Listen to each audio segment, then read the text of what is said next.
L'émission Bonjour Côte-du-Sud, une présentation de votre Uniprix Daniel Lachance du complexe Santé Montmagny. Chez Uniprix Daniel Lachance, notre priorité, c'est d'abord vous offrir un service de proximité, personnalisé et professionnel. Des pharmaciens toujours disponibles pour assurer la qualité des soins. Les plus grandes marques dans les cosmétiques, un grand choix pour soins corporels, service rapide de livraison. Uniprix Daniel Lachance du complexe Santé Montmagny, 5 boulevard Taché-Ouest, 88 248 55 95. Les Caisses Desjardins de Montmagny-Lillet, fiers partenaires de l'émission Bonjour Côte-du-Sud.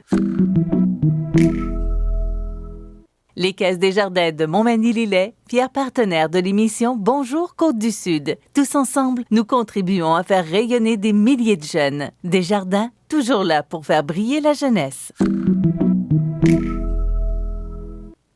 Mardi 28 janvier 2020. Bernard Généreux donne son appui à Peter MacKay. Marie-Ève Proulx se réjouit des modifications proposées par le ministre de l'Éducation concernant le projet de loi 40. Bernard Généreux rencontre les maires de la circonscription. Dans un vide juridique, le flou règne quant aux gens atteints de maladies mentales dans la loi sur l'aide médicale à mourir. La coopérative La Mauve à Saint-Vallier déclare faillite. Au sport, retour attendu pour Samuel Blais des Blues. Le club sportif Appalaches s'est relevé rapidement de l'incendie de ses équipements et le Canadien perd un autre match important. Tous les détails de ces nouvelles dans un instant.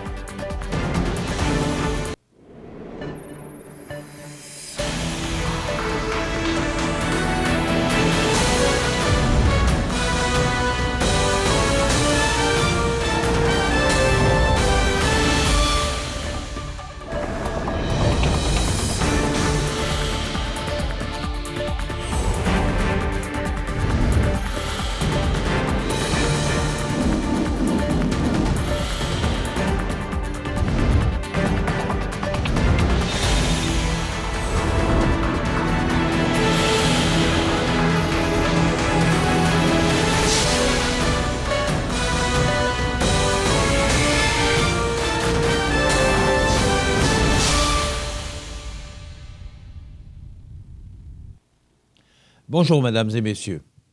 C'est dans un communiqué de presse envoyé aux médias que le député fédéral de Montmagny-Lillet-Kamouraska-Rivière-du-Loup, Bernard Généreux, a annoncé qu'il appuie l'honorable Peter MacKay dans la course à la chefferie du Parti conservateur du Canada. Bien que M. Généreux ait soulevé, dans une récente entrevue accordée à CEMA TV, le manque de connaissance de la langue de Molière de la part de Peter MacKay, il apparaît que, selon lui, c'est le candidat qui a le meilleur bagage pour diriger sa formation politique. C'est avec plaisir que j'annonce que je soutiens l'honorable Peter MacKay dans la course à la chefferie du Parti conservateur. Il est définitivement un candidat d'expérience tant en politique que dans le secteur privé, avec une personnalité attachante et un professionnalisme évident. J'ai siégé avec lui dans le gouvernement de M. Harper en 2009-2011. Il a été à la tête d'importants ministères, ce qui l'a bien préparé au poste de premier ministre. Je le connais aussi comme une personne très travaillante et je sais qu'il fera de son apprentissage de notre langue une priorité. Il connaît bien les Québécois et je suis convaincu que la population saura reconnaître les efforts qu'il y mettra. Je vous invite à me suivre dans sa quête pour obtenir la faveur de tous les membres conservateurs de notre belle région. Merci de votre confiance, a déclaré avec passion le député Généreux.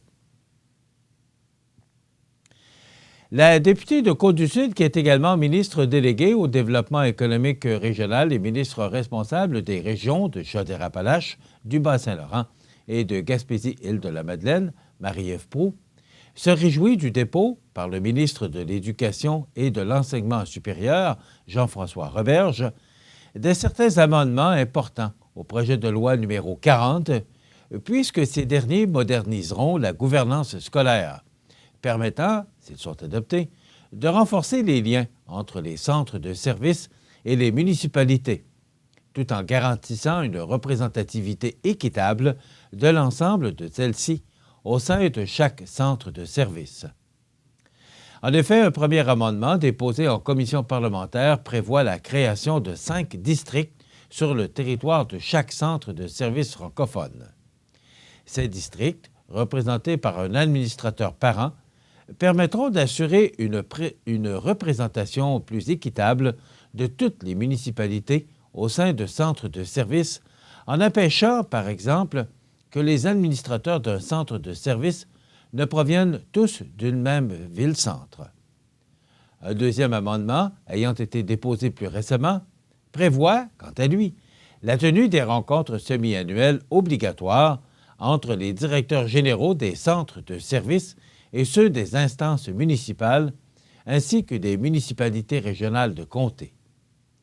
Ces rencontres permettront par ailleurs de renforcer les liens et la collaboration entre les centres de services et les municipalités partout au Québec, et ce, au bénéfice des élèves et de l'ensemble de la population.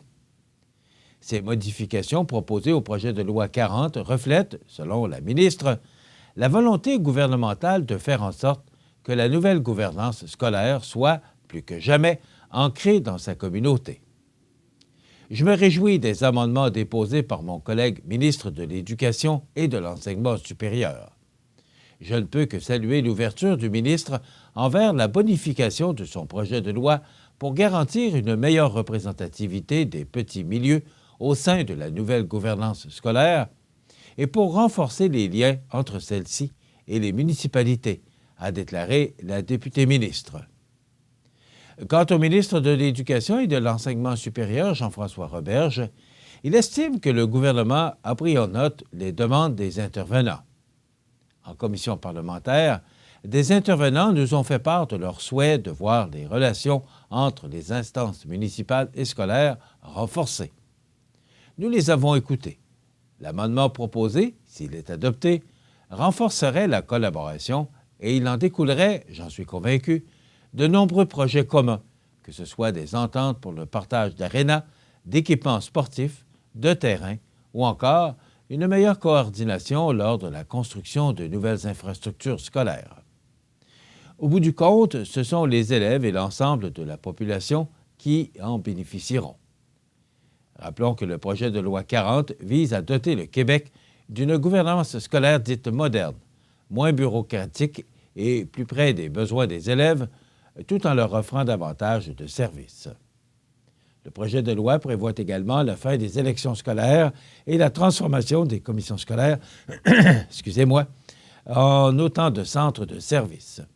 Il prévoit également une décentralisation importante de la prise de décision vers les écoles, tout en mettant en œuvre la fin du mandat des commissions scolaires, et ce, dès le 29 février prochain. Rappelons que la députée et ministre Marie-Ève Proulx sera avec nous en dernière partie de notre émission. De nombreux élus de la circonscription de Montmagny-Lillet-Kamouraska-Rivière-du-Loup étaient présents mercredi dernier au centre Bombardier de la Pocatière afin de participer à la rencontre annuelle des maires, rencontre organisée à l'initiative du député Bernard Généreux. Plusieurs intervenants sont venus tour à tour informer les élus sur différents sujets.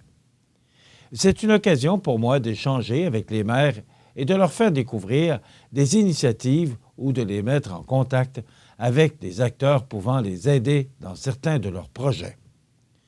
Je suis très heureux de la réponse reçue, a dit le député. Ce fut aussi l'occasion pour ce dernier d'annoncer que 2 autres cliniques de passeport se tiendront à Montmagny et Rivière-du-Loup en avril, activité toujours très demandée par les citoyens.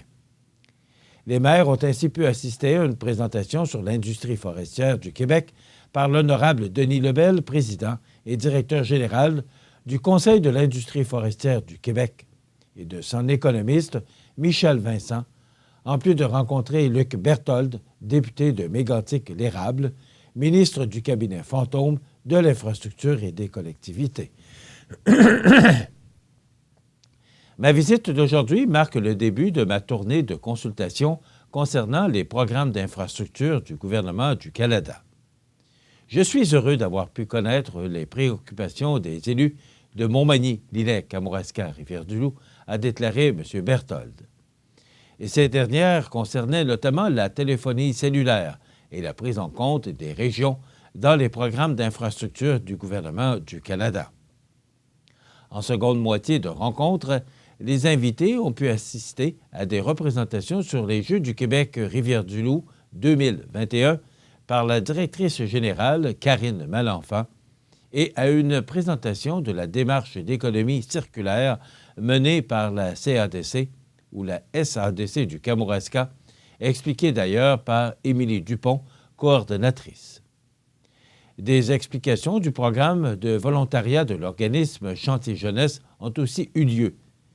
Cet organisme offre d'ailleurs, durant 2 semaines, lors de la période estivale, un soutien en bénévole pour Saint-Bruno de Kamouraska, et ce, depuis déjà 20 ans. Les rencontres de ce soir ont permis plusieurs échanges qui seront bénéfiques aux municipalités, j'en suis convaincu, a conclu M. Généreux. Malgré le mot d'ordre de la ministre McCann, des personnes atteintes de maladies mentales pourront légalement recevoir l'aide médicale à mourir à compter de la mi-mars, exposant ainsi Québec à des contestations judiciaires. On vous explique pourquoi dans 30 secondes. Vous cherchez une manière active de vous déplacer? Pourquoi pas le faire en vélo? L'activité numéro 2 du palmarès 150 de participation. Tout le monde est prêt? Oh oui! On y va! Aujourd'hui, je vais pédaler avec l'équipe de Manuvie. Inscrivez-vous à participation.com et cochez le plus d'activités possible sur votre liste. Manuvie Vitalité aide les Canadiens à devenir plus actifs pour améliorer leur qualité de vie.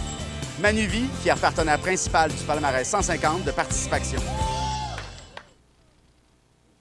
Selon le Journal de Québec, la ministre de la Santé, Danielle McCann, a demandé hier au Collège des médecins de surseoir et de ne pas donner accès à l'aide médicale à mourir aux personnes souffrant de problématiques de santé mentale lorsque le critère de fin de vie deviendra inopérant le 12 mars prochain. Ce dernier a été déclaré inconstitutionnel par un jugement de la Cour supérieure l'automne dernier. La suspension s'applique pour la durée de la vaste consultation publique annoncée du même souffle par la ministre après une semaine de controverse. Toutefois, puisque Québec ne modifie pas la loi, rien n'empêchera des médecins d'acquiescer à une demande d'aide médicale à mourir de la part d'une personne souffrant, par exemple, de schizophrénie, confirme le Collège des médecins.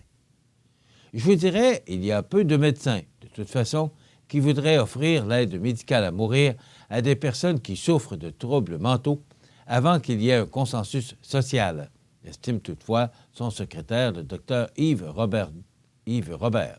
Donc, est-ce que c'est théoriquement possible? La réponse est oui. Est-ce que ça va se faire? La réponse est vraisemblablement non. Une lecture confirmée par Maître Daniel Chalifou, spécialisé dans le domaine de la santé. La seule façon de surseoir à ça, c'est de modifier la loi. On ne peut pas le faire parce qu'on a décidé de faire une pause ou parce qu'un ministre, malgré tout le respect que j'ai pour Mme McCann, décide qu'on va reporter ça. À partir du 11 mars, ces personnes-là vont être admissibles, à moins qu'on ne modifie la loi, affirme celle qui est fréquemment consultée sur l'aide médicale à mourir. Une personne atteinte d'une maladie mentale pourrait donc décider de poursuivre Québec si son droit est brimé, bien que Maître Chalifou juge la situation peu probable. Mais l'avocat qui a défendu les 2 Québécois à l'origine du jugement de la Cour supérieure n'est pas du même avis. Maître Jean-Pierre Ménard juge excessif le fait de suspendre les droits des gens qui souffrent de maladies mentales. S'il y a des gens lésés, on sera là pour s'en occuper, dit-il. Pour la députée péquiste Véronique Yvon, le gouvernement devra probablement rouvrir la loi de manière très chirurgicale s'il veut éviter de s'exposer à des poursuites pendant la durée des consultations. Par exemple, Québec pourrait ajouter, temporairement, le mot « physique » aux critères nécessaires pour recevoir l'aide médicale à mourir, illustre-t-elle. Entre-temps, le cabinet de la ministre McCann rappelle que le fédéral pourrait également demander un délai supplémentaire à la Cour afin d'avoir le temps de se conformer au jugement. Une telle prolongation s'appliquerait alors automatiquement au Québec. Cumulant un important déficit depuis 5 ans, la coopérative La Mauve, située à Saint-Vallier, dans Bellechasse, cesse ses activités. C'est vraiment de la tristesse, indique l'ex-présidente de La Mauve, Natacha Lambert, qui ajoute avoir fait un retour au conseil d'administration avant Noël dans l'objectif de redresser la situation financière de la coopérative. Des actions ont été prises pour corriger la situation, mais la possibilité de relance n'était plus viable. Par conséquent, les faillites ou la faillite s'est imposée, peut-on lire dans un courriel envoyé aux producteurs. Ce qui mettait La Mauve beaucoup en difficulté, ce sont ses frais fixes. On voyait que depuis plusieurs années, le magasin était en difficulté, ajoute la productrice. La vente de l'édifice de La Mauve à Saint-Vallier faisait partie des solutions. Les membres avaient voté favorablement pour la vente du siège social et le déménagement dans des locaux locatifs. Ça n'a pas suffi parce que La Mauve cumulait des dettes importantes depuis plusieurs années. On était rendu trop loin pour être capable de poursuivre, explique Mme Lambert. Fondée en 2002, la coopérative La Mauve distribuait et transformait les produits d'une quarantaine de producteurs de Chaudière-Appalaches. Elle offrait également des paniers biologiques. Elle occupait les locaux d'une épicerie-boucherie vieille de 150 ans à Saint-Vallier. C'est le syndic en redressement et en insolvabilité, Raymond Chabot Grant Thornton, qui sera responsable de piloter la faillite. L'interruption de la livraison des paniers biologiques pour les membres a d'ailleurs eu lieu au mois de janvier. On a eu d'autres pépins majeurs au niveau financier qui a fait en sorte que ce n'était pas possible de continuer, déplore Natacha Lambert. Nous entendons votre colère et votre déception. Personne n'a souhaité cette issue et tout le monde en subit les conséquences. Les producteurs aussi seront pénalisés. Depuis des années, les producteurs croient La Mauve continuait à y livrer, même s'il y avait des retards de paiements importants. De ce côté-là, les producteurs sont pénalisés, conclut l'ex-présidente. Une rencontre sera organisée dans les prochains jours afin de trouver une solution ou une nouvelle formule et discuter avec les producteurs. Dans quelques instants, les sports. Je m'appelle Flavien, je suis ambassadeur de la prudence pour les amputés de guerre. Il y a des dangers partout, surtout à la ferme. Moi, je suis allé jouer trop près d'un gros vacillateur et j'ai perdu mon bras gauche. Avec la prudence, il n'y a pas d'accident. Faites en sorte que ça ne vous arrive pas. Jouez prudemment.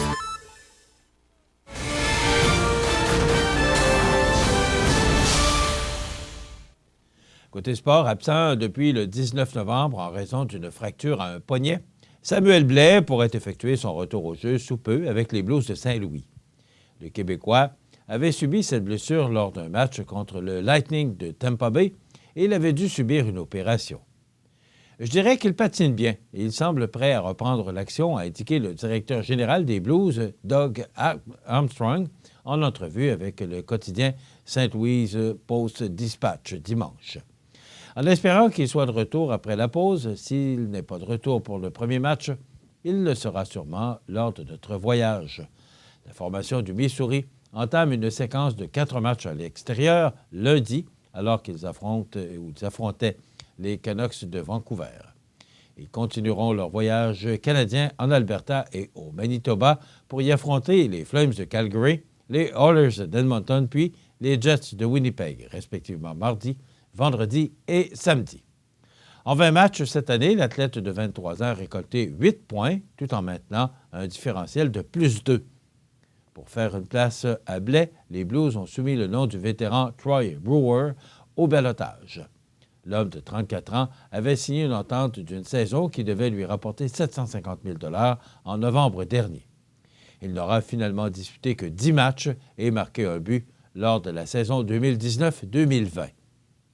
L'organisation n'a pas encore précisé si Brewer se joindra au club école des Blues dans la Ligue américaine de hockey, le Rampage de San Antonio. Le Britanno-Colombien n'a pas joué dans la Ligue depuis la saison 2008-2009. Selon le placoteur, grâce au travail des bénévoles et au soutien d'organisations et d'entreprises, le club sportif Appalaches de Lillet s'est relevé rapidement de l'incendie accidentel qui a détruit son garage et une grande partie de ses équipements de traçage. Le 2 janvier dernier, tout est parti en fumée. 2 traceurs d'une valeur de 40 000 et 10 000 ont été incendiés. Les biens étaient assurés, heureusement, mais il fallait trouver des solutions rapidement. Ça fait plaisir de voir que nos bénévoles ont libéré beaucoup de temps pour nous. Des bénévoles retraités sont revenus pour nous aider, a dit Arnaud Maurice, président du club sportif Appalaches. Ils ont entrepris des recherches et ont évalué de nouveaux équipements. Ils ont choisi une surfaceuse de 2015 trouvée dans un club de motoneige près d'Ottawa. L'équipement est plus compact et devra être adapté contrairement au précédent, mais il est plus récent et peut être utilisé l'été. Parallèlement à cela, des bénévoles ont travaillé à l'ancienne pour préparer les pistes. Le club est déjà à mesure d'offrir 80 de son réseau aux skieurs, ajoute M. Maurice. Le club reconstruira par ailleurs un garage cet été dans un format qui reste à déterminer. Depuis les récentes chutes de neige, les skieurs et racketteurs sont de retour et peuvent profiter de l'hiver dans les 50 km de ski et les 20 km de raquettes. L'école de ski compte 40 jeunes cette année, à laquelle s'ajoute maintenant le corps des cadets qui utilisent les infrastructures pour s'entraîner au biathlon. Enfin, comme c'est arrivé beaucoup trop souvent cette saison, le Canadien a été incapable de jouer avec constance pendant 60 minutes. Pareille recette face au meneur de l'Association de l'Est est rarement un gage de succès. Privé d'Alex Ovechkin, qui purgeait son match de suspension pour avoir fait l'impasse sur le week-end des étoiles, les Capitals de Washington ont profité des largesses du tricolore pour l'emporter 4-2 hier lundi au Centre Bell. Désorganisés et brouillons, les troupiers de Claude Julien ont offert aux visiteurs moult surnombres et même quelques échappées. Ce fut une difficile soirée pour les défenseurs du Canadien qui ont multiplié les erreurs et les revirements à la ligne bleue ennemie. Face à une formation rapide, comme les représentants de la capitale américaine, c'est jouer avec le trouble. Carey Price, qui avait repris ses sens avant la pause d'une semaine, a gardé le fort du mieux qu'il l'a pu. Cela n'a pas empêché le Capitals ou les Capitals de profiter du chaos de cette dernière période pour se donner une priorité de 2 buts. Dommage pour les Montréalais qui, fouettés par les commentaires de leur entraîneur au cours du deuxième entracte, ont bourdonné autour de la cage de Brandon Oldby pendant la majorité du troisième engagement. Le gardien des Capitals, toujours au mieux contre les Canadiens, a eu le dernier mot. Contre le tricolore, il affiche désormais un dossier de 14 victoires, 2 défaites et 2 matchs en prolongation, une moyenne de buts alloués de 1,69 et un taux d'efficacité de 946. Du côté des bonnes nouvelles, Nick Suzuki a une fois de plus démontré l'étendue de sa vision du jeu. La passe arrière qu'il a servie à Joël Armia avant que celui-ci ne soit frustré par Oldby était sublime. De plus, il a été à l'origine du but de Dale Weiss grâce à une excellente lecture du jeu. L'absence d'Alex Ovechkin n'a pas semblé affecter l'attaque massive des Capitals. Officiellement, les visiteurs n'ont profité que d'une seule de leurs 3 supériorités numériques. Toutefois, Philippe Danault n'avait pas eu le temps de rejoindre l'action lorsque Travis Boyd a donné les devants aux siens. Comme le reste de l'équipe, Ilya Kovalchuk a connu une 3e période plus convaincante que le reste de son équipe ou de son match. Jusque-là, il s'agissait possiblement de sa rencontre la plus difficile dans l'uniforme bleu-blanc-rouge. Plutôt discret en attaque, il avait commis quelques erreurs. Parmi celles-ci, une passe à l'aveuglette à la ligne bleue des Capitals avec personne pour la recevoir et une collision avec Nate Thompson alors que celui-ci était en contrôle de la rondelle. Mais il a démontré que, comme pour tous les joueurs de son talent, il peut soudainement devenir une menace à n'importe quel moment. Shea Weber ne semblait pas complètement revenu de Saint-Louis où il a participé à la Classique des Étoiles. La pression exercée par les rapides attaquants des Capitals l'a embêté. Le but inscrit par Jacob Vrana en est un bel exemple. Pressé par Evgeny Kuznetsov, le capitaine du Canadien a échappé le disque pendant que 3 adversaires le menaçaient. De plus, la communication n'était pas au beau fixe avec Ben Chariot. Alors, nos Canadiens qui en ont perdu un autre, 4-2, et ils devront faire vite s'ils veulent faire partie des séries, et c'est de plus en plus menacé. Voilà ce qui complète notre bulletin d'actualité pour aujourd'hui. Si vous avez des nouvelles à nous transmettre, vous pouvez le faire en communiquant avec notre salle des nouvelles au 418-241-1313, poste 226. Ou encore, vous pouvez nous écrire à nouvelles@cmatv.ca. Vous pouvez également nous suivre, comme plus de 12 510 personnes le font maintenant, sur la page Facebook de cmatv.ca. Vous êtes à l'antenne du réseau de télévision CMA-TV, le média le plus regardé et le plus suivi, ce qui le confirme, numéro 1 de l'information sur la Côte-du-Sud. Voilà, c'est tout pour l'instant. Dans quelques minutes, les prévisions de la météo et l'état des routes.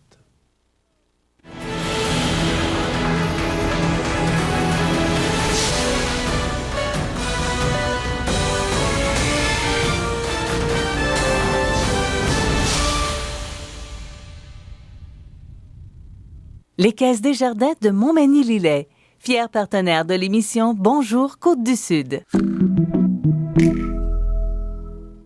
Les partenaires suivants sont fiers de s'associer à cette portion de notre programmation.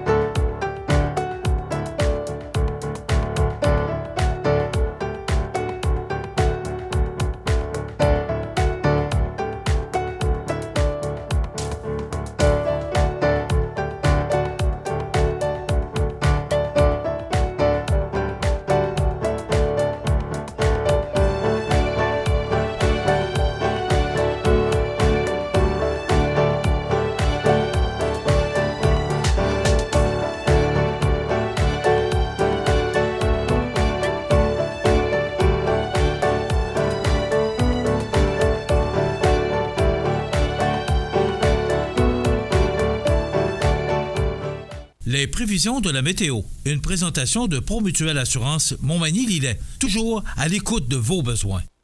La météo est présentée par Promutuelle Assurance Montmagny-Lillet, où des professionnels de chez nous sont heureux de répondre à tous vos besoins en assurance. Promutuelle Assurance Montmagny-Lillet est là, dans la région, pour ses membres et la communauté.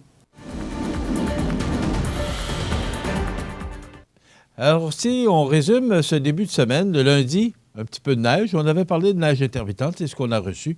Du temps encore très doux. Donc, du temps nuageux. Alors, c'est ce qu'on a connu pour lundi. C'est à peu près une photocopie pour aujourd'hui, mardi. D'abord, on va regarder notre image radar là, qui nous indique qu'on aura encore, au cours des prochaines heures, de la faible neige intermittente. Ça va cesser en mi-journée. Généralement nuageux par la suite, avec des vents jusqu'à 15 km/h, température stable, à près de moins 8 degrés pour Montmagny-Lillet, moins 7 pour la Pocatière, pour Saint-Paul-de-Montmagny et moins 6 pour Saint-Pamphile. Ce soir et la nuit prochaine, dégagement tôt en soirée avec des vents jusqu'à 15 km/h, minimum de moins 13 pour Montmagny-Lillet, moins 14 pour la Pocatière et Saint-Paul-de-Montmagny et moins 15 pour Saint-Pamphile. Pour mercredi, c'est du soleil. Alors, le retour du soleil se fera là, mercredi avec des vents devenant du nord-ouest à 20 km/h. Donc, ce sera froid demain, là, avec un maximum de moins 10 degrés. Vous comprendrez qu'avec le refroidissement éolien, on pourrait ressentir des températures jusqu'à près de moins 20 degrés. Donc, ce sera froid pour demain. Pour la nuit de mercredi à jeudi, ciel dégagé, froid, minimum de moins 18. Pour jeudi, c'est toujours le soleil qui demeurera avec nous, avec un maximum de moins 8 degrés. Pour la nuit de jeudi à vendredi, ciel dégagé, minimum de moins 11. Et pour vendredi, c'est le soleil qui sera encore présent avec un maximum de moins 7 degrés pour Montmagny-Lillet et moins 8 pour Kamouraska. Pour la nuit de vendredi à samedi, ciel dégagé, minimum de moins 13. Et pour samedi, cette première journée du mois de février, Alternance de soleil et de nuages avec un maximum de moins 7 degrés. Pour dimanche, du temps nuageux, 40 de probabilité d'averse de neige, maximum de moins 4. Donc, dimanche, là, ce sera beaucoup plus confortable, mais quand même, une belle fin de semaine, là, si vous voulez pratiquer les sports d'hiver en raison de cette belle température. Ces températures qui sont justement tout près des normales de saison, avec un maximum de moins 8 pour le jour et moins 19 pour la nuit. Le soleil s'est levé à 7h13 ce matin, se couchera à 16h37, heure normale de l'Est, cet après-midi. Température la plus élevée enregistrée en 98 avec 4,3 degrés et la plus froide en 2003 avec moins 25 degrés. Hier, on a reçu 5,3 cm de neige. On a également enregistré un maximum de moins 0,2, donc le point de congélation, et un minimum au cours de la nuit dernière de moins 4 degrés. Donc, c'est quand même très doux pour cette période-ci de l'année. La pression barométrique est à 100,6 kPa. La tendance est à la hausse. L'humidité est à 85 %. Les vents soufflent actuellement de direction est-nord-est à 14 km/h. Il fait moins 9 degrés. On a actuellement quelques flocons de neige, donc de la neige légère. Et avec le vent, on peut ressentir moins 11 degrés. L'état des routes présenté par le garage Fernand Landlois à Montmagny, qui offre le service de remplacement de pare-brise, la peinture et le débosselage de votre carrosserie. Le garage Fernand Landlois est membre de la bannière Car Expert. Le garage Fernand Landlois et Fils, 4e rue Montmagny, 248-5622. Alors, la neige qu'on a reçue dans la nuit de dimanche à lundi, la neige qu'on a reçue hier, neige intermittente, la neige qu'on a reçue encore hier soir, quelques flocons au cours de la nuit dernière, bien, ça finit que ça fait de bonnes accumulations. Donc, ça change considérablement l'état de nos routes. Alors, sur la 132, de la route l'Allemand à Lévis vers Saint-Vallier, c'est partiellement glacé. De Saint-Vallier vers Montmagny, c'est partiellement enneigé. Et de Montmagny vers Lillet, c'est également partiellement enneigé. Cependant, la visibilité est bonne partout. Et de Lillet vers la Pocatière, c'est partiellement enneigé. L'autoroute 20 de la route l'Allemand vers Saint-Michel-de-Bellechasse, c'est partiellement glacé.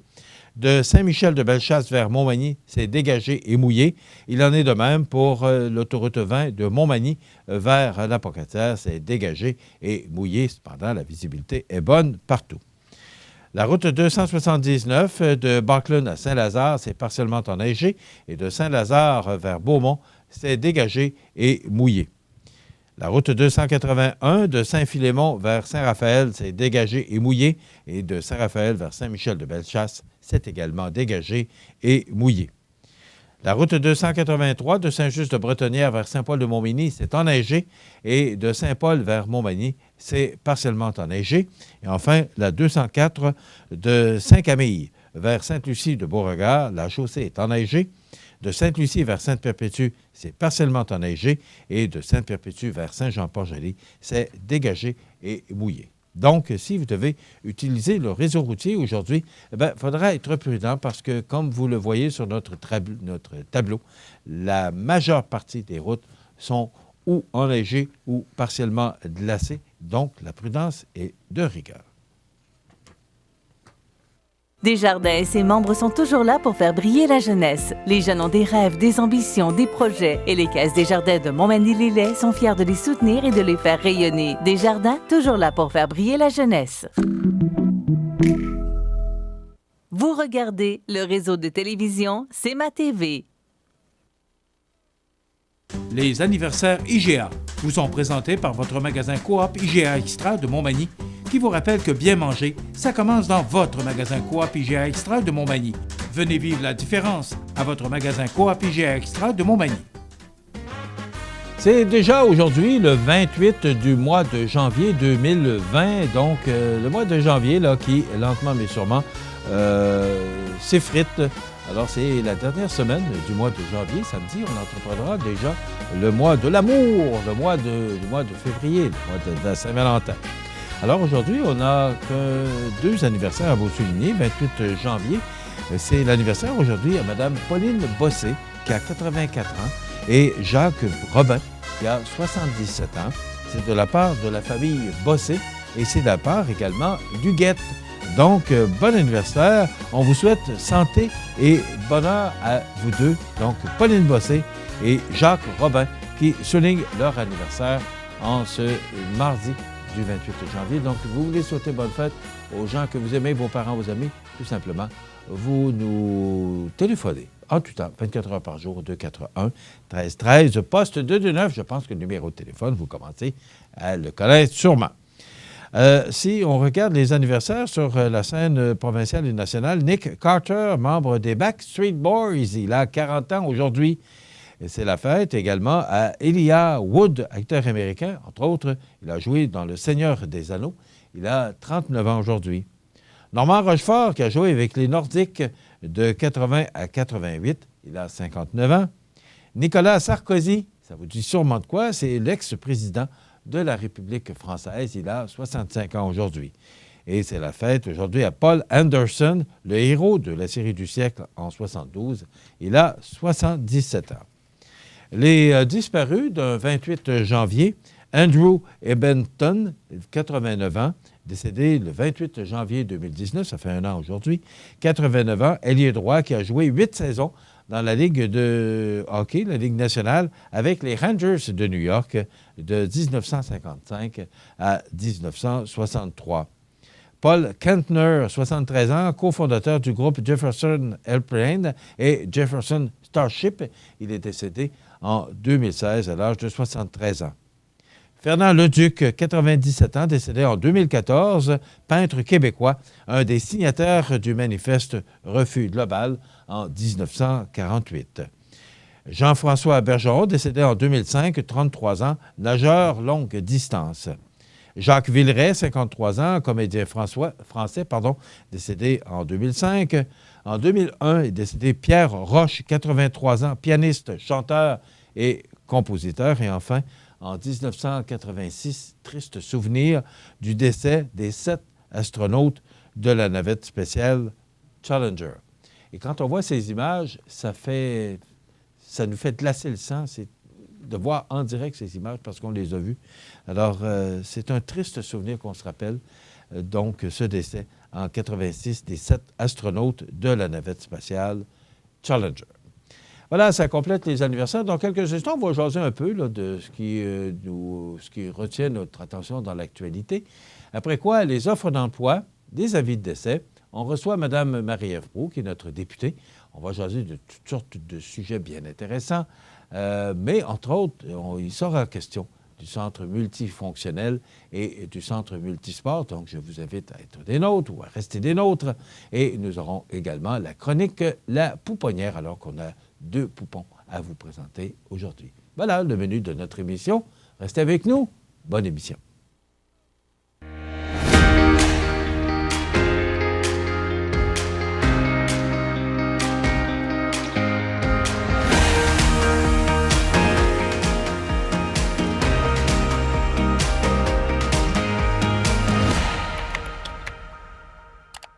Au Canada, entre avril et novembre, l'hirondelle rustique fait son nid sur des constructions humaines. L'hiver, les hirondelles migrent vers le sud et l'Amérique centrale. Elles reviennent chaque année faire leur nid, souvent au même endroit. Les hirondelles rustiques cherchent les parcs et les champs pour se nourrir, mais les pesticides, les changements climatiques et d'autres facteurs menacent leur survie. Aidez-les en leur fournissant des sites de nidification et en jardinant sans pesticides. Et ce n'est qu'un début. Pour en savoir plus sur l'hirondelle rustique, visitez ffdp.ca. Vous regardez le réseau de télévision C'est ma TV. Alors voilà, on va vous parler un peu d'actualité et vous mentionner que José ne sera pas avec nous aujourd'hui parce qu'on a gardé la députée et ministre Marie-Ève Proulx jusqu'à la fin de notre émission. Donc, José qui nous reviendra demain. Aussi, je vais apporter une petite correction qui est vraiment une erreur de concentration plus qu'autre chose. Je vous ai parlé hier. Et ça a fait jaser mes commentaires sur la page Facebook concernant le centre multifonctionnel et le reportage entendu ou regardé sur Radio-Canada. Je veux simplement apporter une correction que je vous disais, 2 % du compte de taxes. Donc, ça fait 50 $. 50 $ divisé par 12, j'ai dit 2 $ par mois, c'était 4 $. C'était facile à comprendre que j'ai tout simplement erré dans la façon que je voulais mentionner. C'est bien 4 $ à peu près par mois que ça représente quand on parle de 2 % d'augmentation du compte de taxes. Alors, il y en a qui se sont amusés à donner des commentaires là-dessus. Voilà, c'est corrigé. Pour le reste, moi, je reçois les commentaires. Vous savez, on a le droit à notre opinion. Et je pense qu'il faut... je vous parlais que... Je vous mentionnais qu'on a si on veut avoir des projets, il faut supporter le conseil municipal. Si on n'en veut pas, on a juste à le dire au conseil municipal. De toute façon, je n'ai pas l'intention de revenir là-dessus. J'ai dit ce que j'avais à dire. Maintenant, il faut passer à autre chose parce qu'il y a bien des choses dans l'actualité aujourd'hui. L'actualité qui n'est pas toujours... vous savez, je remercie le ciel d'avoir le plaisir à tous les mercredis, lundi, mercredi et vendredi, de vous donner une nouvelle positive. Et ça date, ça fait longtemps de ça. On avait commencé ça à CFEL et on a poursuivi ça ici parce que, vous savez, l'actualité n'est pas tellement réjouissante depuis quelque temps. Il me semble qu'on a eu un début d'année difficile avec l'histoire de l'Iran, puis cet avion là, qui a été descendu par erreur. Je ne peux pas croire qu'on puisse faire une erreur aussi flagrante, aussi grosse, aussi... J'en oublie les mots. Je ne sais pas comment qualifier de cette erreur-là de la part de l'Iran, en tout cas. Ça a coûté la vie à 176 personnes qui n'avaient pas d'affaires à payer pour les bourdes de 2 présidents, là, en tout cas. Mais l'actualité n'est pas toujours facile. Donc, d'avoir une nouvelle positive, parce qu'il y en a des nouvelles positives. On est porté peut-être à parler des faits les plus marquants parce que, si on veut attirer l'attention du public, et c'est sûr, ce sont les nouvelles, ça fait drôle à dire, mais ce sont les nouvelles les plus tristes. Mais c'est comme ça. Alors, les nouvelles, quand on parle de bonnes nouvelles, on est moins porté à... Puis on est tous humains, puis on est tous pareils. Là. Moi, je me considère là-dedans aussi. Alors, l'actualité, depuis le début de janvier, depuis le début de l'année 2020, est difficile. Mais si on regarde 2019, c'est pas plus drôle. Puis, vous savez qu'il y avait hier les procureurs du DCP, le procureur général du Québec et Alexandre Bissonnette qui ont tenté de répondre à la question des 3 juges de la Cour d'appel du Québec. Comment grade-t-on l'horreur? Parce que Alexandre Bissonnette a écopé de 40 ans de prison. Et là, on va en appel. On voudrait qu'il ait 25 ans au lieu de 40 ans. Mais ce qu'on dit, c'est que depuis l'article 745.51 du Code criminel voté par les conservateurs de Stephen Harper en 2011, les meurtres multiples sont punis plus sévèrement, soit par bond de 25 ans de prison ferme par victime. Jusqu'à 150 ans aurait donc pu être infligé à Bissonnette, qui avait 27 ans au moment de la tuerie. Donc, ça veut dire 150 ans plus 27, ça fait 177. J'espère que là, mon calcul est bon. Là. Alors, c'est pour ça qu'on veut ramener ça à 25 ans, donc 27 ans plus 25. On parle de prison ferme, là. Donc, ça lui ferait 27. Je suis rendu inquiet de calculer sur ma calculatrice. Ça lui ferait 52 ans avant d'obtenir la possibilité d'une libération conditionnelle. Donc, est-ce que la Cour d'appel va aller de l'avant pour diminuer la peine? Bien, ce sera à suivre. Et justement, Bissonnette n'était pas présent hier, c'est ce que mentionne le Journal de Québec ce matin, mais on voit les parents, Mme Manon Marchand et M. Raymond Bissonnette, qui, eux, étaient présents à cette présentation hier au Palais de justice de Québec. Ce sont des parents qui doivent... Moi, je pense à eux, là. Ça doit être effroyable ce que ces gens-là doivent vivre. Je ne sais pas si on finit par se faire une idée, comme parent, que ton enfant ait fait de tels gestes. Je ne sais pas. en tout cas, moi, je suis de tout cœur avec ces deux personnes, Mme Marchand et M. Bissonnette, qui vivent vraiment des moments extrêmement difficiles. Alors, que leur fils ait 25 ans, 40 ans, est-ce qu'ils en font la différence? Parce que, quand même, ils ont un certain âge. Alors, est-ce qu'ils pourront un jour voir leur garçon sortir de prison? Eh bien, c'est à suivre parce qu'on demande justement de diminuer la peine de 40 à 25 ans. Voilà. On parle également ce matin dans le Journal de Québec, et je trouve ça tellement triste de la façon qu'on rapporte ça. On dit que la victime se serait débattue. La police de Québec qui confirme qu'une arme blanche a été utilisée par l'assassin de Marilyn Lévesque. Donc, rappelons que Marilyn Lévesque, qui travaillait dans un salon de massage érotique, et Eustachio Galitzé, s'était donné rendez-vous à l'hôtel le soir des tristes événements. C'est ce que nous rapporte là, Catherine Lamontagne. Selon des proches de la jeune femme, Galitzé lui aurait offert 2000 $ pour la soirée, après lui avoir versé 1300 $ quelques jours auparavant pour le même type de service. Une amie proche de Marilyn Lévesque a d'ailleurs confié que l'homme était un de ses clients réguliers, d'apparence charmeur, respectueux. Le bel Italien, comme on l'appelait au salon de massage, aurait offert plusieurs cadeaux à la victime avant la soirée fatidique. C'est triste, puis la famille a hâte, là, parce que là, c'est l'autopsie qu'on pratique actuellement sur Mme Lévesque. Donc, la famille qui a hâte là, d'avoir le corps et de procéder aux funérailles, c'est ce qu'on mentionne dans le texte ce matin.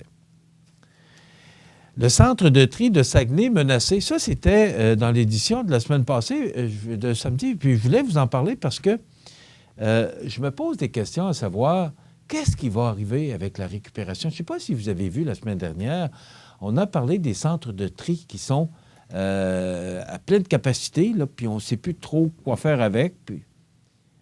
Moi, je ne comprends pas parce que là, on nous a habitués. Vous savez, moi, je regarde mon bac vert, je regarde mon bac bleu, puis je regarde mon bac brun, et je me dis, le vert, là, il n'y a presque plus rien dedans. Le bleu, par exemple, je vous dirais qu'il y en a du stock dedans. Et que ce soit carton, papier. Puis il faut faire attention parce que j'écoutais un reportage la semaine passée, justement, sur ce qu'on met dans le bac bleu. Vous savez que c'est pas n'importe quoi qui va dans le bac bleu. Il faut regarder, et même particulièrement le plastique. Vous savez, je ne sais pas si vous vous souvenez, quand ça a commencé, la récupération, il y avait une lettre à l'arrière du produit et qui nous indiquait là, si c'était récupérable ou non. Et aujourd'hui, là, moi, je regarde mon bac vert par rapport à mon bac bleu. Mon bac vert a peut-être un sac ou deux là, pendant 2 semaines. Eh bien, le bac bleu est quand même considérablement plein. Et là, il y a le bac brun. Ce matin, j'ai mis mon bac brun avec le bac vert parce que c'est aux 2 semaines. Bon, c'est une autre habitude à prendre, là. Mais quand on regarde puis qu'on apprend que le centre de tri de Saguenay est menacé, il semblerait qu'il y ait d'autres centres de tri au Québec qui soient menacés, qui soient à pleine capacité parce que si mon bac bleu est plus plein que mon bac vert alors que c'était le contraire avant, bien, ça veut dire qu'on n'a plus de récupération que de poubelles. Ça, c'est une bonne nouvelle parce que ça veut dire que nos sites d'enfouissement là, sont moins engorgés qu'ils l'étaient. Souvenez-vous là, qu'il y a quelques années, on parlait des sites d'enfouissement et qu'on ne savait plus où mettre nos poubelles. Et ça, c'est une bonne nouvelle parce que si moi, c'est comme ça, probablement que c'est la même chose pour vous. Mais là, si nos bacs bleus sont à pleine capacité et les centres de tri sont pleins à pleine capacité également, on va faire quoi avec ça? Alors moi, c'est la question que je me pose ce matin. Et le bac brun, bien, je pense que c'est une habitude à prendre parce que c'est une autre façon de faire. Mais moi, je pense que c'est une bonne chose, c'est de prendre l'habitude. Probablement que vous avez, lorsque le bac brun ou lorsque vous avez reçu l'avis de la Ville que les bacs bruns allaient arriver à Montmagny, vous avez probablement eu la même réaction que moi. Ah, non, pas encore un autre. Mais on comprend qu'aujourd'hui, on n'a pas le choix. Il faut passer par là. Il faut passer par la récupération pour éviter que nos sites d'enfouissement, là, parce que essayez d'imaginer là, que vous jetez un crayon comme ça aujourd'hui dans la poubelle. Avez-vous pensé combien de temps ça va prendre à ce crayon-là avant de se dissoudre, de décomposer? Merci, Jean. Avez-vous pensé à ça? Alors, on n'a comme pas le choix d'être d'accord avec ça. C'est une autre façon de faire. Et moi, tranquillement, j'ai une conjointe qui fait une bonne job là-dedans, mais on a comme pris l'habitude. Et là, c'est le bac brun. C'est une autre habitude à prendre, là. Mais moi, j'étais pas toujours d'accord avec ça, mais on n'a pas le choix. Et il faut penser. Vous savez qu'en 2019, on a tellement parlé de notre planète là, qui est dangereusement polluée. Alors, il faut faire des efforts, nous aussi. Et ça commence par ce qu'on jette. Puis, écoutez, essayez de voir, essayez de regarder là, vos 3 bacs, essayez de voir ce qu'il y a dedans, essayez de voir ce qu'on jette aux 15 jours. On en jette du stock. Alors, c'est très français ce que je viens de dire là, on en jette des marchandises. Alors, c'est une habitude à prendre, puis il faut l'apprendre. Et moi, l'inquiétude que j'ai, c'est si les centres de tri sont menacés, il va arriver quoi, là, avec... Est-ce qu'on va revenir à brûler... parce qu'on voit des lettres, vous savez, du papier brun, puis c'est du recyclé, ça. On a fait une sacrée bonne job depuis des années par rapport à la récupération. Il faut que ça continue. Mais là, on va faire quoi? Moi, c'est la question que je me pose. Dans le Journal de Québec de samedi dernier, on apprenait le décès du syndicaliste Fernand Daou, qui s'est éteint à l'âge de 93 ans jeudi dernier.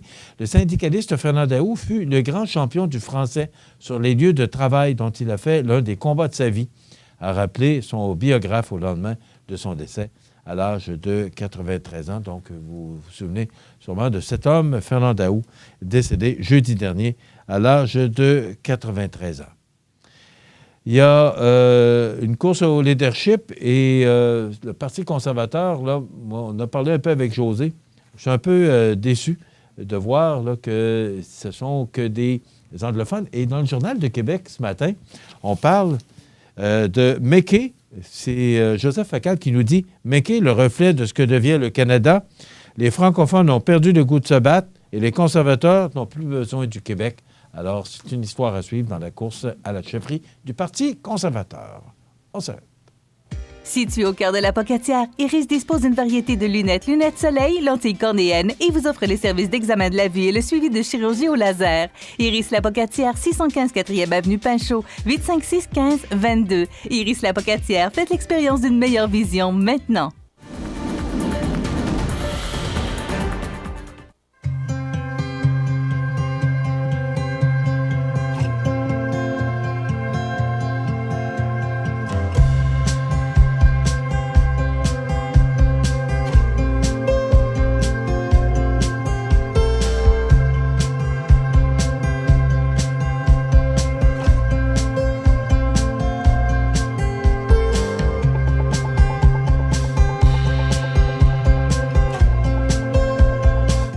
Les partenaires suivants sont fiers de s'associer à cette portion de notre programmation.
Chronique des offres d'emploi présentée par le Centre d'aide et de recherche d'emploi Montmagny-Lillet, le CAR, organisme à but non lucratif, à Montmagny, Saint-Fabien-de-Panay, Saint-Pamphile et Saint-Jean-Port-Joli. 418-248-9559 ou lecar.ca.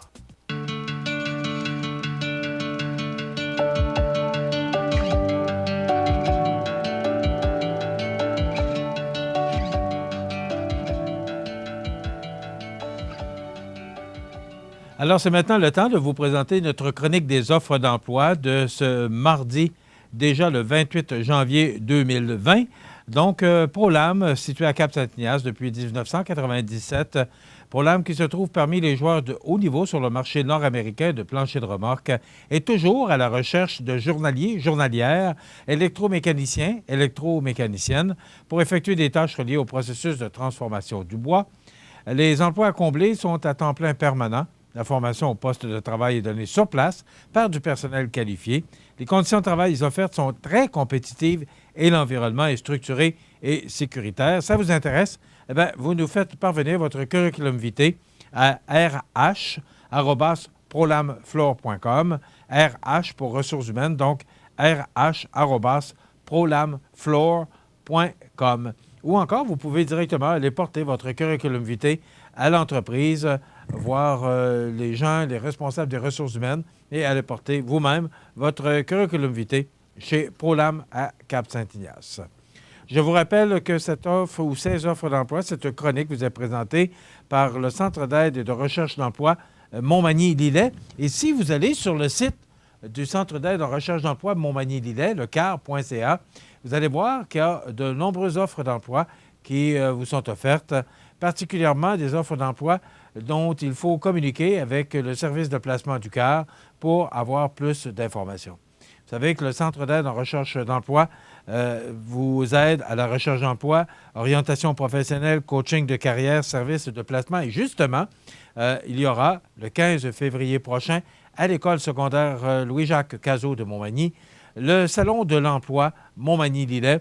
Alors que là, vous aurez justement le CAR qui sera là pour vous aider, vous diriger et vous soutenir dans la recherche d'emploi. Ou peut-être simplement pour changer d'air.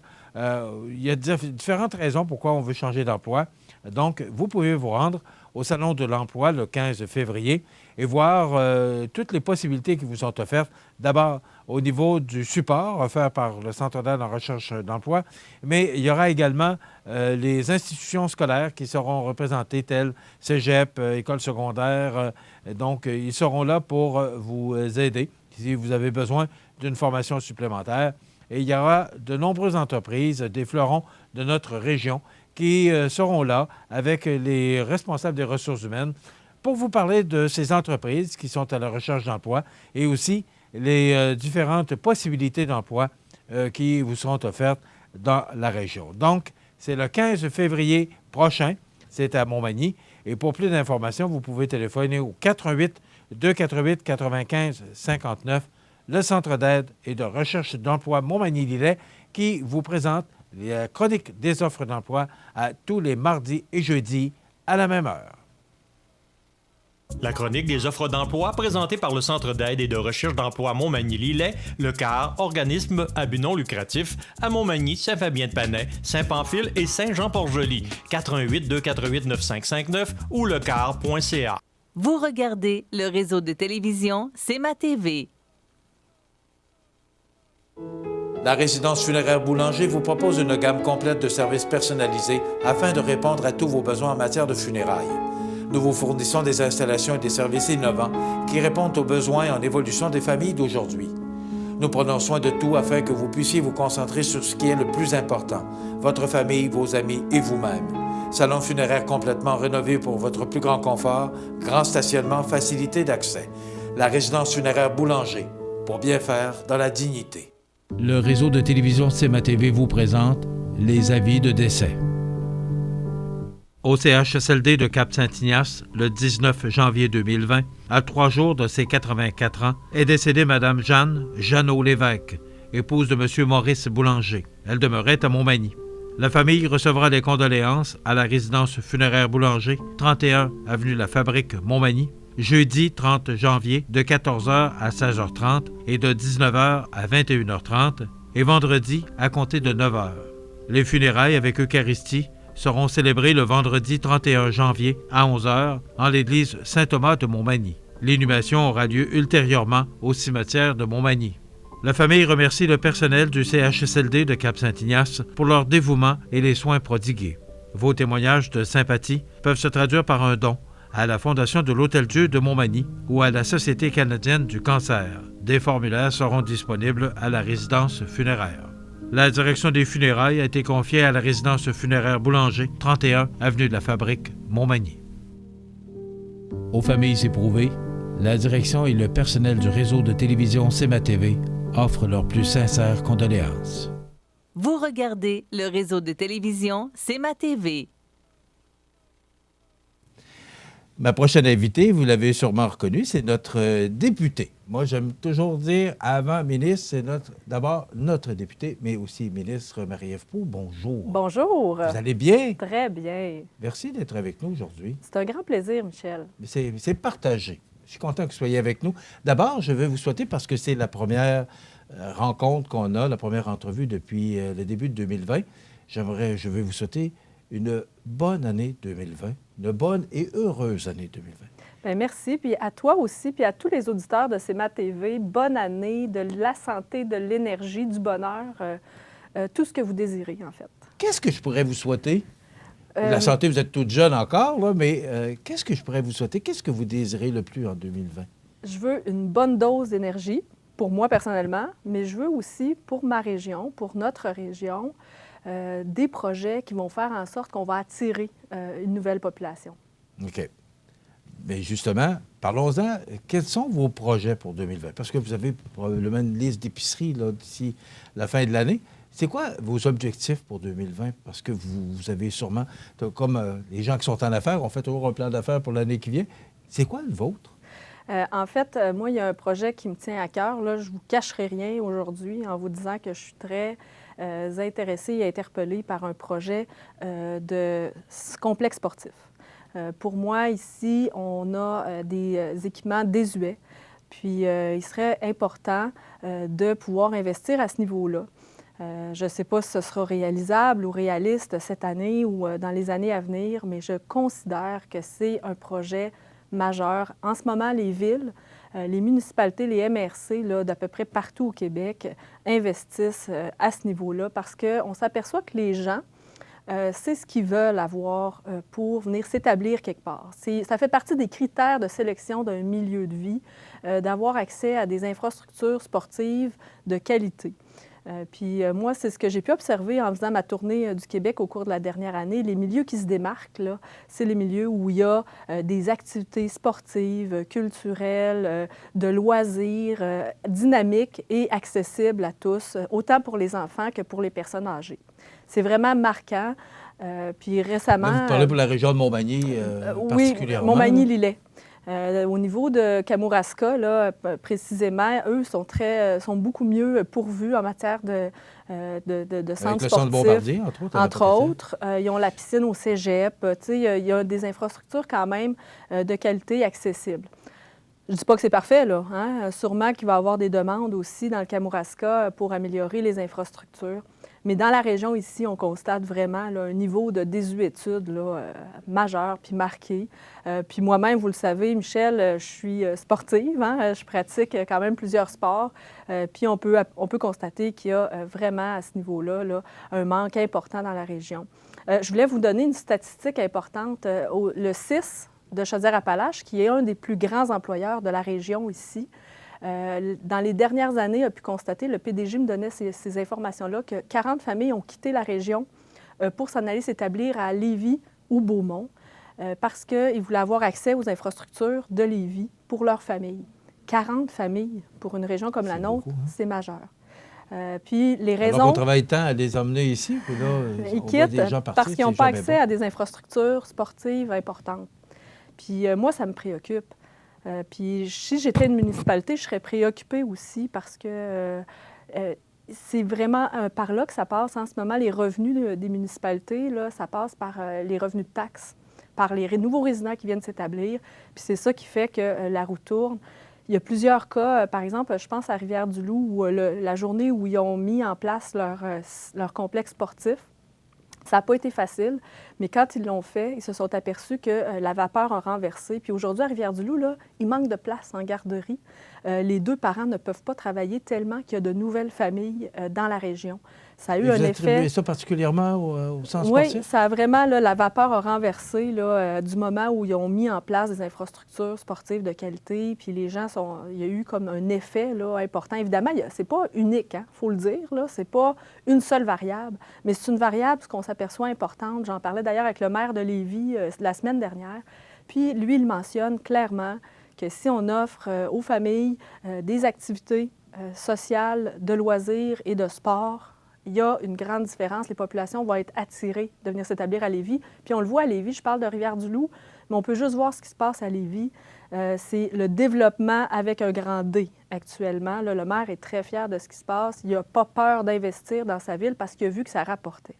Donc, c'est des exemples là, qui sont tout autour de nous qui font que ces municipalités-là se démarquent. Il y a un centre sportif là, qui vient justement d'être inauguré à Lévis. Là, puis, tout le monde parle de ça. Il semblerait que ce soit... je ne l'ai pas vu. C'est très beau. C'est extrêmement beau. Très accessible aussi. Vraiment, là, c'est de toute beauté. Même chose, il y a eu un autre centre de sport aussi annoncé à Rimouski au cours des derniers mois. C'est des équipements à la fine pointe pour offrir à la population là, la possibilité de s'entraîner, de faire des activités, de se rassembler, avoir des lieux de rassemblement pour les familles. C'est ce que les gens recherchent aujourd'hui beaucoup, beaucoup, beaucoup. Puis c'est ce qu'on n'a pas dans la région ici. Là. Puis aussi, d'attirer pour les hôteliers, pour les entrepreneurs ici, de pouvoir attirer des compétitions sportives de haut niveau. Ça permet de faire rouler l'économie.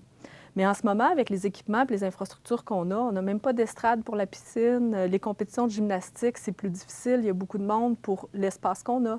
Donc, c'est tous des éléments qui font en sorte que plus on évalue, plus on s'aperçoit que c'est ça que ça prend pour la région, en tout cas, de mon point de vue. OK. Alors, de toute façon, j'avais un point parce qu'on va y revenir. Tout à fait. Pour savoir où vous en êtes justement avec... Je sais que c'est un projet qui vous tient à cœur, mais pour 2020... particulièrement pour la Côte-du-Sud. Oui. Est-ce que vous avez d'autres projets? Parce que là, on parlait du centre multisport pour Montmagny-Lillet. Mais est-ce que pour la Côte-du-Sud, vous avez d'autres idées, d'autres projets? Là, en ce moment, j'analyse sérieusement. Il y a toute la question des crédits d'impôt pour les régions ressources qui nuisent carrément à la région de Chaudière-Appalaches. Donc, je travaille actuellement avec le ministre des Finances pour voir comment on pourrait ajuster tout ça. C'est important, pour moi, l'équité interrégionale comme ministre délégué au développement économique régional. Puis en ce moment, ça affecte directement Côte-du-Sud. Plusieurs entreprises au cours de la dernière année, entre autres de Saint-Jean-Port-Joli, qui ont décidé d'aller s'établir à l'Apocatière, à 10 minutes de là, parce qu'il y avait accès à des fonds supplémentaires, à des crédits d'impôt qu'on n'a pas accès dans la région ici. Donc, ça crée une inéquité entre les régions de proximité comme la nôtre. Donc, ça, pour moi, c'est une grande préoccupation. Comment on crée cette équité entre Est-ce qu'il y a une différentes régions. De la part du ministre? Tout à fait. Oui. Donc, on est en train de regarder ça. Les gens de la MRC Lillet devraient être rencontrés bientôt à ce niveau-là, là, parce que là, c'est bientôt aussi le prochain budget. Donc, ça sera une priorité pour moi. Vous savez aussi, dans le Kamouraska, il y avait la question de l'accès aux soins de santé 24 heures sur 24, 7 jours sur 7. On a fait une grande avancée à la fin de 2019, mais je compte bien poursuivre, là, puis de poursuivre les démarches pour s'assurer que les gens de la Pocatière aient accès à des services de qualité. Tant au niveau des ambulances. Les ambulances, ici aussi, c'est un dossier important, puis on va le travailler cette année avec la ministre de la Santé. Ça aussi, c'est une préoccupation pour moi, de s'assurer que les gens puissent avoir accès à des services d'urgence, peu importe où ils se trouvent sur le territoire. Ça demeure pour moi une grande priorité. Donc l'hôpital de Notre-Dame de Fatima est là pour rester, c'est ça? Clairement. Parce qu'on sait que... Ça, y a aucun on a vécu doute. de grandes difficultés il y a quelques années avec l'hôpital. Oui. Maintenant, c'est ce que je comprends, c'est que vous avez beaucoup d'intérêt, puis ça va rester... Oui. Ça va continuer à s'améliorer. Tout à fait. C'est que la population puisse avoir accès à des services de santé de qualité, peu importe où ils se trouvent. Moi, je vais continuer de porter ce message. Puis là, bien, avec justement les avancées qu'on a fait à la fin 2019, on va pouvoir en connaître les répercussions positives là, au cours de 2020. Fait que je vais suivre ça également de près pour m'assurer que l'entente puisse se réaliser. OK. Donc, ce sont les projets particulièrement là, lesquels vous... Pour le moment, là, c'est les grands projets. Là, évidemment, plusieurs municipalités, plusieurs groupes viennent me rencontrer à toutes les semaines. Il y a des entreprises aussi que je supporte actuellement ou que je veux supporter au cours de la prochaine année, là, sans que je dévoile tout aujourd'hui. Vous allez pouvoir voir au cours de la prochaine année. Il y a des excellentes entreprises ici. Franchement, on est une région là, au niveau... Il y a un dynamisme industriel, commercial qui se démarque à l'échelle du Québec ici. Puis c'est important qu'on les garde, nos entreprises ici, puis qu'on travaille en conséquence. Puis moi, si je peux aider les entreprises et les entrepreneurs de la région, je vais être là. OK. Est-ce que vous êtes intervenu dans le Ressort Liberté? Parce que, bon, il y avait un problème de relève qu'on a réglé et que maintenant, cette entreprise-là, parce qu'elle est en Chine, elle est à Toronto, les gens ne s'imaginent pas que Ressort Liberté, c'est gros, c'est immense. Et on va garder Ressort Liberté à Montmagny. La maison mère demeure à Montmagny. C'est une grande préoccupation. Je regardais Mégabloc à Montréal. C'est 560 emplois. C'est une entreprise qui s'en va en Chine. Tout à fait. Alors, il faut garder nos fleurons.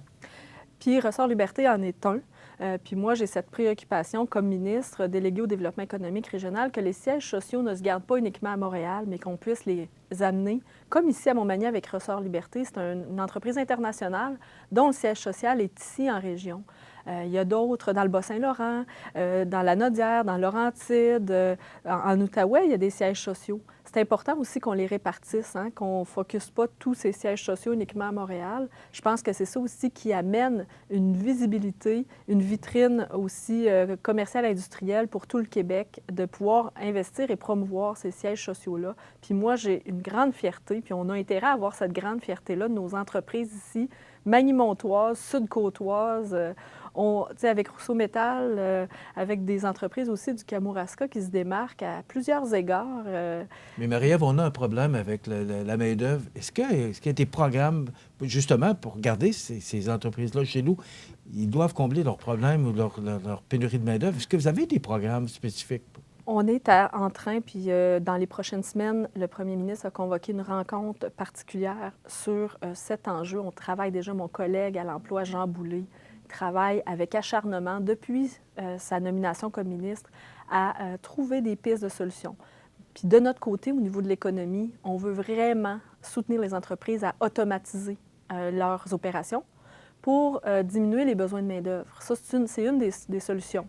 Évidemment, après, il y a la formation, hein, faire des formations de pointe pour favoriser là, les emplois de qualité également. Ça, c'est une grande préoccupation du premier ministre.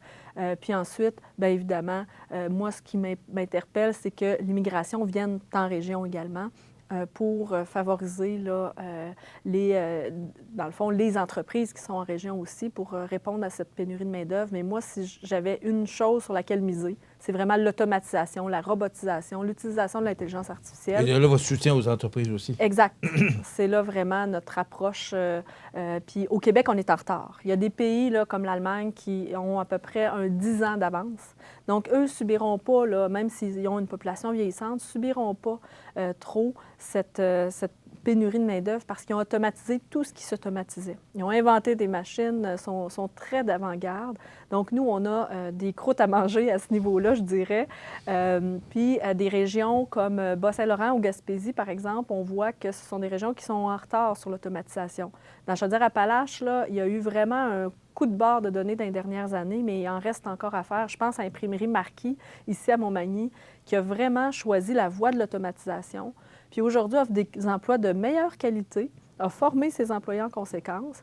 Puis ça fait qu'ils ont libéré aussi certains postes de manœuvre ou plus manuels. Puis les employés vont gérer les machines maintenant. Donc ça, c'est fantastique. Moi, je trouve que j'ai des beaux modèles dans ma région ici.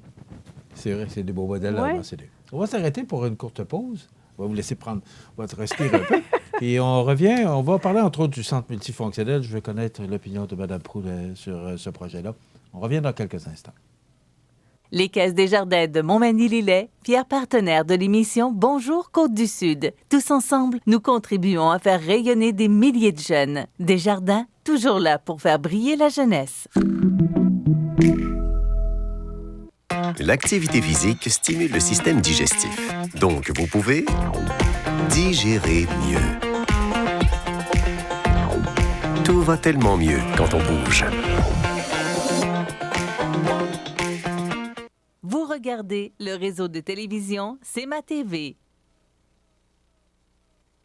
Alors, je reviens avec notre invitée, Mme Marie-Ève Proulx, qui est députée de Côte-du-Sud et ministre.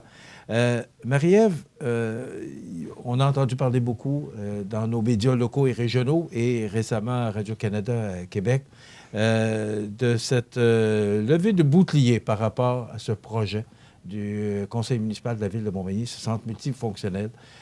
Votre opinion là-dessus? Bien, en fait, je l'ai toujours dit, puis mon opinion n'a pas changé. C'est un dossier municipal. Hein? Le conseil municipal est imputable, a été élu par la population. Ça, pour moi, c'est indéniable. Je respecte ce pouvoir. Donc, pour moi, si la Ville veut faire ce projet, elle est en droit de le faire.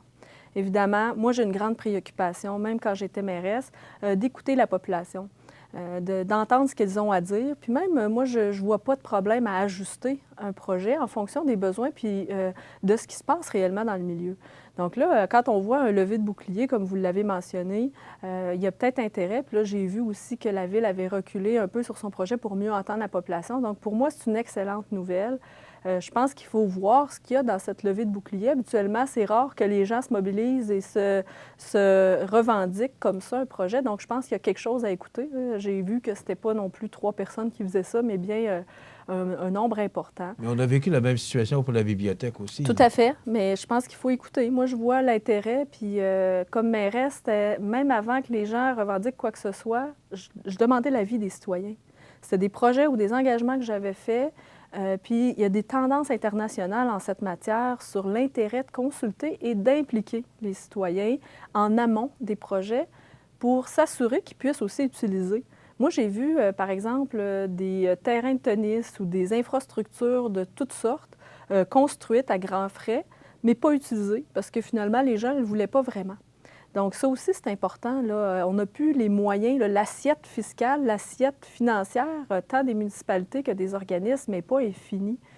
Donc, c'est important de s'assurer que ça réponde réellement à un besoin, puis d'avoir des études qui justifient là, soit un centre multifonctionnel ou un terrain, même un terrain, un complexe sportif. C'est important d'avoir des données sur ce que la population veut vraiment. Moi, j'y crois énormément. Je pense que c'est comme ça qu'on fait aujourd'hui, puis dans les années à venir, qu'on va faire de la politique. Vous avez parlé tout à l'heure de votre intention pour la prochaine année de supporter un centre multisport dans notre région. Est-ce qu'il y a déjà des démarches? Est-ce qu'il y a déjà du travail de fait? Là, il y a un programme, actuellement, il y a un programme d'ouvert du gouvernement du Québec qui va être ouvert, qui est ouvert maintenant pour déposer des projets. C'est 294 millions de dollars du gouvernement fédéral et du gouvernement provincial pour soutenir les infrastructures de loisirs et de sport. La dernière fois que ce programme a été ouvert, il y a eu 800 millions de demandes pour 200 millions de fonds disponibles. Donc, on peut voir qu'à 300 millions, il risque d'avoir beaucoup de demandes. Donc, moi, j'aimerais bien que la région se positionne en ce sens. On a une belle opportunité. Les gens d'affaires ont été rencontrés aussi au cours des dernières semaines. Puis la volonté des gens d'affaires de soutenir ce centre multisport est vraiment indéniable. J'ai été surprise même de voir la réponse et la réaction des gens d'affaires pour soutenir une infrastructure de cette envergure. Puis en fait, quand j'ai donné mon appui à ce genre de projet, c'est parce que les entreprises nous demandent une infrastructure sportive pour attirer leurs employés. Comme le CIS, les entreprises privées voient leurs employés quitter la région également. J'ai parlé avec des entreprises de Lillet, des entreprises de Cap-Saint-Ignace, de Montmagny, qui voient leurs employés quitter pour favoriser leur famille, puis eux voyagent dans la région pour venir travailler ici, mais restent là-bas. Mais ça amène un risque que ces employés-là, vous n'avez parlé tout à l'heure de pénurie de main-d'œuvre, que ces employés-là décident de travailler plus près de chez eux, à Lévis, où il y a aussi un bassin d'emploi important disponible. Donc ça, moi, ça m'inquiète énormément, puis je partage l'inquiétude des gens d'affaires de la région. Puis si les entreprises aussi commencent à se délocaliser puis s'en aller ailleurs, bien, c'est notre région qui va perdre. Ça va être un cercle vicieux, négatif, puis ça m'inquiète, je dois vous l'avouer. Donc c'est clair que moi, ce genre de projet-là, j'espère qu'on puisse le déposer puis qu'on puisse obtenir des fonds nécessaires pour revitaliser nos infrastructures. Et si je vous rebelle au centre multifonctionnel, vous parlez de fonds possiblement disponibles pour le centre multisport. Est-ce qu'il pourrait y avoir des fonds disponibles, des programmes pour aider, peut-être supporter le centre multifonctionnel? Bien, s'il y a une acceptabilité sociale, il y a plusieurs si, mais là, de toute façon, je pense que la Ville a décidé de reporter le projet à 1 an. Là. Il n'y avait pas déposé de demande, si je ne me trompe pas, donc c'est sûr que on pourra voir en temps et lieu. Là, mais il pourrait y avoir des programmes pour ce genre de projet. Il n'y a pas de programme précis pour ça, mais il y a des mesures qui pourraient toujours... c'est ça. OK. Le temps passe rapidement. Oui. Votre compagnie, vous avez annoncé récemment plus de 600 000 pour la création de coopératives d'employeurs. Oui. Et que c'est un beau projet. Ah oui. Mais est-ce que ce sont des coopératives d'employeurs qui sont déjà en voie de réalisation ou si vous avez mis de l'argent disponible pour des projets futurs? C'est pour des projets futurs. Ça n'existe pas actuellement. Mais comme il y a beaucoup de PME qui n'ont pas les moyens de se payer un directeur ou une directrice des ressources humaines, des conseillers en ressources humaines, on veut que plusieurs employeurs forment une coopérative pour qu'ils puissent se payer des ressources. Puis nous, on va les soutenir. Le gouvernement va les soutenir pour avoir des ressources en matière d'embauche, de bonnes conditions de travail, puis qu'ils puissent avoir accès au conseil de conseillers en ressources humaines, dans le fond. Mais pourquoi des coopératives d'employeurs? Parce qu'on sait ici qu'il y a des coopératives IGA. Mais d'employeurs, c'est que les employeurs de plusieurs entreprises peuvent s'associer ensemble puis se donner des ressources communes, plutôt que chacun ait sa propre ressource unique dans l'entreprise. C'est qu'on leur dit, travaillez ensemble, mettez vos forces ensemble, puis partagez-vous le service de conseiller en ressources humaines, puis de conseiller au normes du travail. Un peu ce qu'on voit avec Capital Média, le journal Le Soleil. Oui, ils se sont ils ont combiné leurs forces pour offrir un meilleur service. Puis là, bien, c'est de combiner leurs forces pour mieux recruter, pour faire des missions à l'international, pour s'assurer que les employés soient bien traités aussi. Je pense que tout ça, c'est très positif, tant pour les entrepreneurs, les employeurs, que pour les employés. C'est pour Côte-du-Sud ou pour Chaudière-Appalaches? C'est pour tout le Québec. Pour tout le Québec. Mais Chaudière-Appalaches, on a déjà une bonne culture de base en mode coop. Puis je sais qu'il y a déjà des pourparlers entre les gens de Montmagny, Bellechasse et quelques autres employeurs de Lévis pour former une coopérative. Fait qu'on devrait être dans les premiers là, à former ce genre de coopérative qui va regrouper différentes PME de la région. Récemment, vous avez annoncé un fonds d'appui au rayonnement des régions. Oui. Chaque région administrative a son fonds d'appui au rayonnement des régions. La région administrative, il faut le dire, là, c'est nous, Chaudière-Appalaches. On ne le dit pas assez souvent, là, mais oui. Notre région administrative pour Côte-du-Sud, c'est Chaudière-Appalaches. Chaudière-Appalaches. Donc, ce que j'ai annoncé la semaine dernière en compagnie des préfets de toutes les MRC, c'est justement l'octroi d'une enveloppe de 4,8 millions pour l'ensemble de la région de Chaudière-Appalaches. Là, au cours des derniers mois, les projets ont été sélectionnés. Pour la région de Côte-Sud, 3 projets importants. D'abord, la Maison d'Hélène, la Maison La Frontière qui va offrir de nouveaux services, ainsi que la Foire de l'emploi qui a reçu de l'aide ici dans la région. OK. Et ce sont des organismes d'aide, comme la Maison d'Hélène ou comme la Maison de la Frontière, on sait que c'est des organismes d'aide. Ça s'adresse juste à des organismes de ce genre-là? C'est des OBNL, ça peut être des municipalités qui reçoivent de l'aide aussi. Il y a différentes règles établies. En fait, c'est vraiment des priorités, puis les règles sont établies par la table des préfets. C'est vraiment eux qui décident comment utiliser les fonds. C'est vraiment des fonds par et pour la région. Puis, via la signature du pacte fiscal, on a réitéré notre engagement auprès des élus municipaux à leur laisser ces fonds-là pour qu'ils puissent déterminer les priorités dans chacune des régions administratives, puis qu'ils puissent soutenir le développement de leur région. OK. Parce qu'ils ont déjà de l'argent, ces organismes-là, en provenance d'un autre programme. Alors, vous les supportez. On sait que la Maison de la Frontière va déménager prochainement, si ce n'est déjà fait, là. Alors, est-ce que c'est en vue d'un gros projet comme ça? Ou... Oui, bien, c'est ça. Ça, c'est un exemple. La Maison d'Hélène aussi, qui est un projet là, qui a un rayonnement régional. Donc, ça aussi, c'est des projets comme ça. Il y a plusieurs... il y a par exemple, dans Bellechasse, là, le développement des cœurs villageois, comment, dans le fond, consolider tout le commerce dans les petits villages. Donc, tout ça, c'est des projets fort intéressants là, pour innover puis faire en sorte que nos régions restent vivantes. La Maison d'Hélène est un bel exemple d'un projet qui a été long et pénible à lever. Oui. Et aujourd'hui, comment les gens apprécient. Tout à fait. Cette maison pour soins palliatifs, là. Oui. C'est extraordinaire. Donc, on salue justement l'investissement pour la voir progresser parce que tout à fait. La demande est là. Exactement. Fait que ça répond à des réels besoins que des programmes standards du gouvernement n'aideraient peut-être pas, mais avec le phare, c'est un choix de la région pour soutenir ces initiatives-là. C'est déjà terminé? Ça passe vite déjà, dans votre compagnie, hein? Ben oui, c'est très agréable. On se revoit en février. Tout Alors, à fait. une fois par mois, Marie-Ève viendra nous visiter. Oui. Je vous remercie d'être avec nous. C'est très apprécié.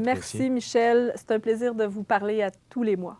Et prenez soin de vous. On se revoit en février. Donc, Marie-Ève Pau, qui est députée de Côte-du-Sud, j'insiste toujours là-dessus, et aussi ministre. Merci d'avoir été avec nous. On se retrouve dans à peu près 4 semaines. Oui. Merci. À bientôt. OK, au revoir.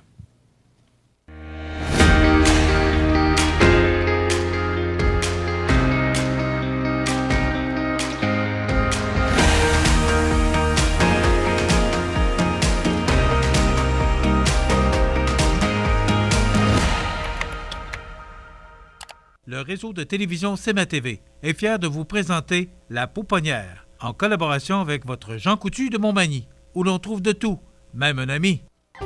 Santé, beauté, photo. Votre Jean Coutu de Montmagny, c'est tout ça et encore bien plus. Jean Thibault et toute son équipe du Jean Coutu de Montmagny sont fiers de s'associer à CMA-TV dans la présentation de La Pouponnière et profitent de l'occasion pour féliciter les heureux parents.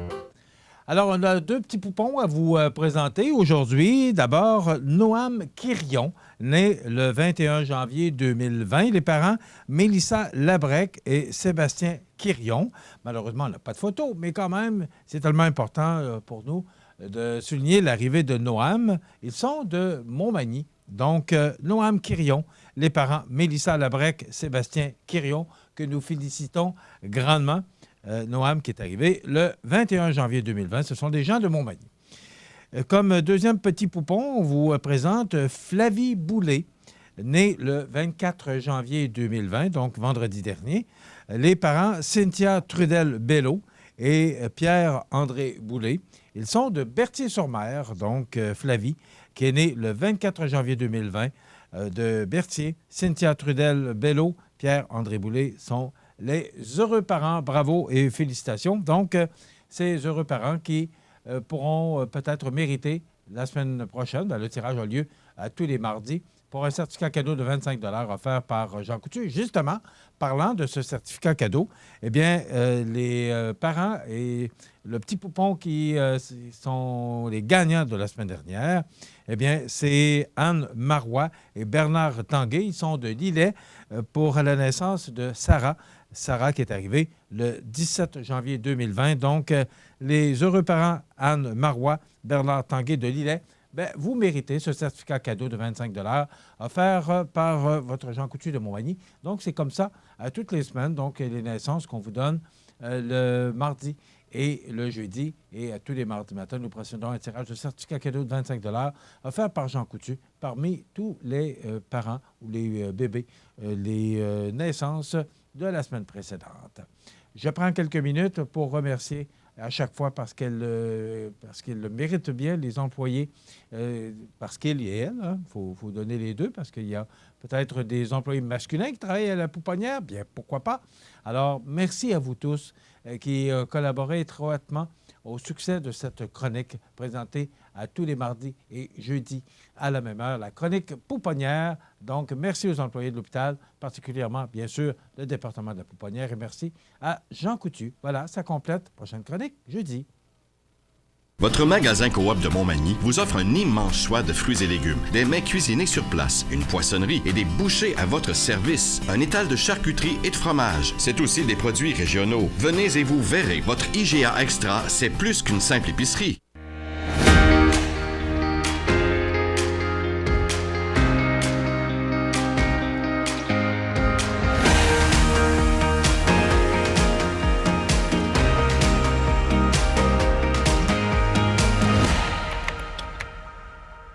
L'émission Bonjour Côte-du-Sud, une présentation de votre Uniprix Daniel Lachance du complexe Santé Montmagny. Chez Uniprix Daniel Lachance, notre priorité, c'est d'abord vous offrir un service de proximité, personnalisé et professionnel. Des pharmaciens toujours disponibles pour assurer la qualité des soins. Les plus grandes marques dans les cosmétiques, un grand choix pour soins corporels, service rapide de livraison. Uniprix Daniel Lachance du complexe Santé Montmagny, 5 boulevard Taché-Ouest, 88 248 55 95.